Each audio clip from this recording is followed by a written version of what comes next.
Ina masu channel a YouTube ku matso kusa, wannan sakon naku ne.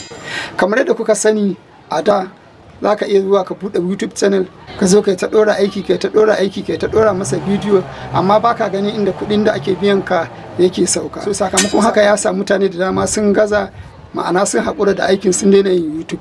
Ina kuka je ku dawo, domin kuwa jiya Juma'a 3 ga watan 11 nan YouTube sun fito da wata sabuwar sanarwa kan cewa sun sabunta yanayin yadda za a rika nuna ma kuɗin da kake samu a YouTube.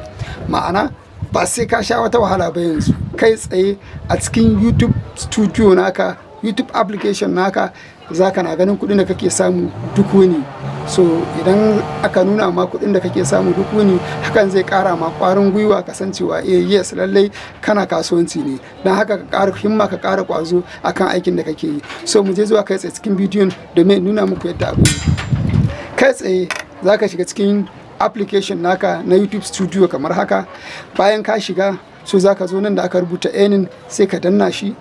Kana danna shi zai baka wannan huska kai tsaye kamar haka. So sai ka zo ka danna nan inda aka rubuta payment activities, kana dannawa zai bude. So kaga wannan shine yanayin yanda kuɗin da kake samu duk wuni yake tafiya. So da ya kai 100 kamar haka, so YouTube za su buƙaci ka turo musu bayanan bankin da za a tura maka kuɗinka. Mun gode. Ku muna subscribing, ku share idan kun ji daɗin wannan sanarwa. Mun gode.